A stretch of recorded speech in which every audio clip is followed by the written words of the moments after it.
Shalom, salam berkat dari kami untuk pendengar sekalian. Saat ini pendengar akan diberkati dengan program Hari Ini Harinya Tuhan bagian yang ke-8. Sebuah program rohani tentang doktrin Alkitab yang menolong kita untuk semakin tertanam dalam kebenaran firman dan bertumbuh dalam kemuliaan. Bersama hambanya, Pendeta Gilbert Lumwendo, STH. Banyak orang merasa doktrin Alkitab sebagai sesuatu yang membingungkan. Tetapi tahukah saudara bahwa doktrin Alkitab intinya adalah memahami Alkitab dengan benar, dengan pemahaman yang sistematis, sehingga kita terus dapat tertanam di dalam kebenaran firman, sehingga kita terus bertumbuh di dalam kemuliaan Allah. Buka hati saudara sekalian untuk menerima berkat-berkat firman-Nya hari ini. Salah satu persoalan kita sebagai orang percaya adalah lupa. Nah, ada banyak lupa yang berbahaya. Yang pertama, ada orang-orang yang lupa akan kasih Tuhan. Ini kan kelewatan, saudara. Orang kalau udah lupa kasih Tuhan, hidupnya gak karu-karuan deh. Orang kalau udah lupa kasih Tuhan, hidup dalam dosa, dia hidup dalam perzinahan, dia hidup dengan narkoba, dia hidup dengan seks bebas. Dia gak sadar bahwa sebetulnya Tuhan mengasihi dia, Tuhan mencintai dia, Tuhan telah mati di atas kayu salib baginya. Saudara yang kasih dalam Tuhan, ada banyak orang yang tetap hidup sebagai orang-orang yang gak mengenal Tuhan, padahal dia lupa bahwa kasih Tuhan tetap tercurah. Allah bukan hanya mengasihi para pendeta, Allah bukan hanya mengasihi para majelis gereja, Allah bukan hanya mengasihi anggota-anggota gereja yang setia, tetapi saudara yang kasih dalam Tuhan, kasih Tuhan berlaku bagi setiap orang yang mau menerimanya. Yang kedua, ada banyak orang melupakan karya Tuhan. Tuhan sudah berbuat banyak dalam hidupnya, Tuhan sudah menuntunnya, Tuhan sudah menyelamatkannya, Tuhan sudah mengangkat dari kegelapan. Tapi ada banyak orang tetap melupakan karya Tuhan, sehingga dalam hidupnya terus bersungut, terus mengeluh. Aduh, ini orang yang saya bilang gak tahu diri, saudara. Tuhan sudah buat banyak, kenapa kita nggak bisa bersyukur? Betul masih ada masalah, betul masih ada persoalan, tetapi yang Tuhan sudah buat dalam hidup kita akan cukup banyak, saudara.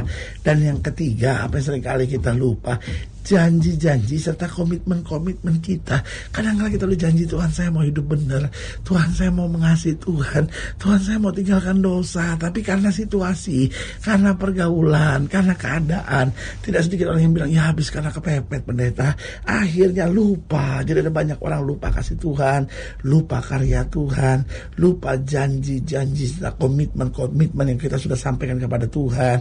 Lalu yang keempat, ada banyak orang juga melupakan firman Tuhan, perintah-perintah Tuhan, ya kan, janji-janji yang sudah Tuhan berikan, sehingga kelihatannya kok kita nggak yakin gitu, kita kok nggak percaya gitu, kayaknya bener, masa iya sih Tuhan bisa bela, betul masa iya sih Tuhan bisa ampunin, betul masa Tuhan bisa sih pulihkan rumah tangga saya, rasanya nggak mungkin. Kita lupa, ya kan, bahwa langit dan bumi boleh lenyap tapi firman Allah tinggal tetap. Dan yang kelima, seringkali yang kita lupa apa? Sakitnya penderitaan kita ketika kita jauh dari Tuhan. Ada banyak orang ketika jauh dari Tuhan ada masalah, tobat, ampun, saya gak buat lagi deh, bener saya bertobat, pokoknya sekarang saya mau sungguh-sungguh sama Tuhan. Orang ketangkap narkoba, masuk penjara, nangis, Tuhan ampun, saya pokoknya gak buat lagi, jatuh lagi, ya kan. Orang melakukan perzinahan, masuk penjara, tobat, ampun, Tuhan gak buat lagi, ya kan. Orang berzina, dimarahin sama istrinya kecewa berat, cium kaki istrinya, ampun gak buat lagi. Ada banyak orang begitu, dia tidak ingat, dia lupa sakitnya penderitaan ketika jauh dari Tuhan. Tapi ketika semua udah beres, buat dosa lagi. Sebagai hamba Allah, saya mau ingatkan, inilah saatnya kita kembali mengingat segala-gala yang baik yang harus kita ingat. Karena saya pelajari, ketika kita lupa segalanya, maka kecenderungan kita mulai mengeluh, kita mulai bersungut-sungut, kita mulai menyalahkan Tuhan, kita mulai menyalahkan orang lain, kita mulai menyalahkan diri sendiri. Tapi kalau kita ingat kasih Tuhan, karya Tuhan, firman Tuhan, saudara yang kasih dalam Tuhan, semangat, kekuatan baru, damai sejahtera mengalir dalam hidup kita. Haleluya. Selamat datang dalam program kita hari ini, Harian Tuhan, sebuah program rohani yang kembali mengingatkan kepada kita betapa pentingnya kita menjadikan firman Tuhan sebagai dasar keseharian hidup kita. Karena selama kita jadikan firman Tuhan sebagai dasar keseharian hidup kita, langkah-langkah ke depan kita penuh dengan kepastian, kemenangan, berkat, mujizat, dan perkara-perkara besar. Haleluya. Nah, saudaraku yang kasih dalam Tuhan, dalam pembahasan kita tentang lupa, kita mau sama-sama belajar dari 1 Samuel pasal 7, 1 Samuel pasal 7, mulai dari ayat yang kedua, 1 Samuel pasal 7, ayat yang kedua, sampai ayat yang ke-9, 1 Samuel pasal 7, ayat yang kedua, sampai ayat yang ke-9. Kita mau sama-sama belajar tentang orang Filistin terpukul kalah dekat Mispa. 1 Samuel 7, mulai dari ayat yang kedua sampai ayat yang ke-9, demikian firman Tuhan. Sejak saat tabut itu tinggal di Kiryat Yarim, berlalulah waktu yang cukup lama, yakni 20 tahun. Dan seluruh kaum Israel mengeluh kepada Tuhan. Ini dia, pertama kali tabut masuk ke Kiryat Yarim, sorak-sorai. Tetapi sekarang mereka mulai mengeluh lagi setelah berapa? 20 tahun. Mereka lupa, ayat 3. Lalu berkatalah Samuel kepada seluruh kaum Israel demikian, jika kamu berbalik kepada Tuhan dengan segenap hati, maka jauhkanlah para Allah asing dan para Ashtoret dari tengah-tengahmu, dan tunjukkanlah hatimu kepada Tuhan dan beribadahlah hanya kepadanya, maka ia akan melepaskan kamu dari tangan orang Filistin. Kemudian orang-orang Israel menjauhkan para Baal dan para Ashtoret dan beribadah hanya kepada Tuhan. Lalu berkatalah Samuel, kumpulkanlah segenap orang Israel ke Mispa, maka aku akan berdoa untuk kamu kepada Tuhan. Dan setelah berkumpul di Mispa, mereka menimba air dan mencurahkannya di hadapan Tuhan. Mereka juga berpuasa pada hari itu dan berkata di sana, kami telah berdosa kepada Tuhan. Dan Samuel menghakimi orang Israel di Mispa.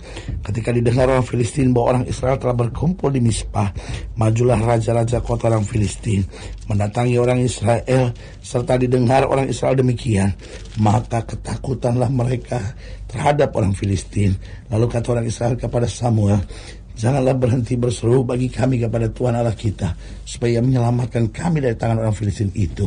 Sesudah itu Samuel mengambil seekor anak domba yang menyusu, lalu mempersembahkan seluruhnya kepada Tuhan sebagai korban bakaran. Dan ketika Samuel berseru kepada Tuhan bagi orang Israel, maka Tuhan menjawab dia. Saudaraku yang kasih dalam Tuhan, ini persoalannya. Ada banyak orang setelah ditolong Tuhan, setelah menerima kasih karunia Tuhan, setelah menerima mujizat Tuhan, setelah menerima hal-hal yang baik dari Tuhan, kemudian seringkali lupa, saudara-saudara. Lupa telah menjadi sesuatu yang dianggap normal dan biasa, tapi lupa justru memberi dampak yang berbahaya dalam kehidupan iman kita. Nah, kalau kita bicara tentang lupa, maka kita tidak bisa pisahkan dengan ingat. Apa yang sebetulnya harus kita ingat? Yang harus kita ingat yang pertama, bahwa kita sebenarnya orang berdosa yang telah dijadikan anak raja. Itu tidak pernah boleh kita lupakan. Sudah di tengah masalah bagaimanapun, ingat ya, saya ini kan tadinya orang berdosa. Kalau saya ingat saya tadinya orang berdosa, berarti yang pertama, saya tidak boleh kembali lagi kepada dosa saya. Saya tidak boleh main-main karena tadinya saya orang berdosa. Saya tadinya menuju neraka. Saya tadinya hidup dalam kehancuran. Saya sudah diselamatkan, berarti saya nggak boleh kembali kepada dosa. Yang kedua, karena saya orang berdosa dan sekarang telah menjadi anak raja, berarti yang terjadi saya harus penuh dengan syukur. Saya harus hidup senantiasa dengan bersyukur kepada Tuhan. Kalau bukan karena Tuhan, saya seharusnya menuju neraka, tapi Tuhan sudah selamatkan, jadikan anak raja yang penuh dengan kuasa.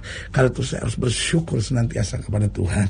Dan yang ketiga, saya harus setia, karena saya tadinya orang berdosa yang hancur binasa, tetapi dijadikan anak raja yang penuh di dalam kemuliaan dan kuasanya.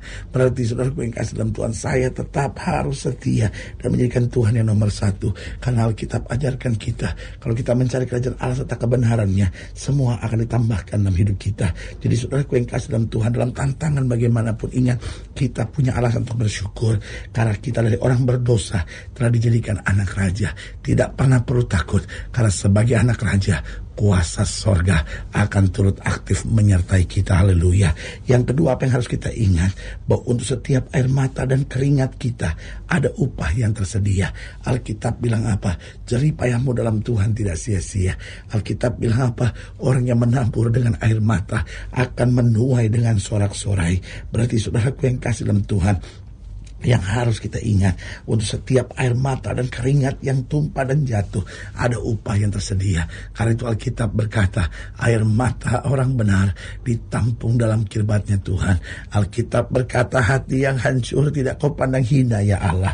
Berarti saudaraku yang kasih dalam Tuhan, hidup ini jangan mengeluh. Kalaupun air mata harus mengalir, kalaupun keringat harus bercucuran, Allah kita tidak buta. Dia memperhitungkan segala sesuatunya. Yang ketiga, apa yang harus kita ingat, bahwa jika kita bertahan sampai pada kesudahannya, maka saudara, ada mahkota yang menantikan kita. Karena itu apapun yang terjadi jangan goyah, apapun yang terjadi jangan pernah bilang ya habis gimana, roh memang penurut tapi daging lemah. Tidak, sampai tetes darah yang penghabisan. Pertahankan iman kita. Alkitab memang ajarkan kita, orang yang bertahan sampai kesudahannya, itulah yang akan menerima keselamatannya. Paulus berkata, bagiku telah tersedia mahkota kebenaran. Karena itu apapun yang sedang terjadi, bertahan. Imanmu jangan goyah, jangan berhenti melayani Tuhan. Bangkit lagi, bersemangat lagi. Karena apa? Karena untuk setiap perjuangan kita, untuk setiap pertahanan kita, Tuhan menyediakan mahkota yang kekal dan abadi bagi mereka yang setia. Dan yang keempat, apa yang harus kita ingat, bahwa apa yang kita tabur itu juga akan kita tuai. Kalau saya tabur kebencian, saya tuai juga kekerasan, kedendaman, dan kepahitan. Tetapi kalau saya tabur kasih, maka yang akan saya tuai juga damai sejahtera serta berkat yang berkelimpahan. Karena itu saudaraku yang kasih dalam Tuhan, dalam hidup ini jangan pernah berhenti menabur yang baik. Alkitab ajarkan kita, apa yang kamu tidak ingin orang lain perbuat kepadamu, jangan perbuat itu kepada orang lain. Apa yang kau ingin orang lain perbuat kepadamu, perbuatlah itu kepada orang lain. Artinya Tuhan mau kita menabur yang penuh kasih, Tuhan mau kita menabur yang benar, Tuhan mau kita menabur yang kekal. Maka yang kita tuai adalah perkara-perkara yang dahsyat dan luar biasa. Jangan pernah lupa kasih Tuhan, jangan pernah lupa karya Tuhan, jangan pernah lupa setiap janji-janji Tuhan dalam hidup kita. Maka kita makin kuat, kita makin setia, kita makin dekat dengan Tuhan. Haleluya. Saudaraku yang kasih dalam Tuhan, jika saudara dilayani lebih jauh, hubungi kami melalui telepon, hubungi kami melalui surat, kunjungi website kami, karena kami ada untuk membawa Bapak Ibu saudara senantiasa lebih dekat pada Tuhan dan mengalami kasih kuasa mujizat yang luar biasa. Haleluya. Secara khusus melalui program ini juga saya mau berdoa buat setiap saya yang sakit, setiap saya yang berbeban berat, karena saya percaya bahwa bagi Allah tidak ada perkara yang mustahil. Nah, saudara-saudara yang didoakan secara khusus boleh taruh tangan kanan saudara di dada, dan kita akan berdoa. Mari kita berdoa. Bapa, dalam nama Yesus, hamba doa buat yang sakit, hamba doa buat yang berbeban berat, hamba doa untuk setiap mereka sedang menghadapi masa-masa yang sukar, karena hamba percaya bahwa bagi Allah tidak ada perkara yang mustahil. Bapa, hamba berdoa di dalam nama Yesus, Tuhan jamah yang sakit, Tuhan sembuhkan, yang lemah Tuhan kuatkan, yang susah Tuhan hiburkan, yang jatuh Tuhan angkat. Bahkan hari-hari yang penuh kemenangan boleh terjadi. Hamba doa di dalam nama Yesus buat mereka yang taruh tangan kanan di dada, yang mungkin hari-hari yang sering merupakan kasih Tuhan, karya Tuhan, dan janji Tuhan. Bapa, hamba doa di dalam nama Yesus, Tuhan jamah, sehingga kami ingat selalu yang benar, yang berkenan, yang menyenangkan hati Tuhan. Di dalam nama Yesus kami berdoa. Haleluya. Amin, amin, amin. Saudaraku, kita sudah berdoa. Ingat, Allah tidak pernah lalai menepati janjinya. Inilah saatnya buat kita untuk bangkit, bersemangat, bersuka cita dalam menghadapi segala perkara. Karena kita tahu Yesus hidup, Yesus berkuasa, dan selalu menyediakan yang terbaik buat anak-anaknya. Doa saya menyertai saudara. Sampai berjumpa pada program berikut, dan jangan lupa jadikan hari ini harinya Tuhan. Hallelujah.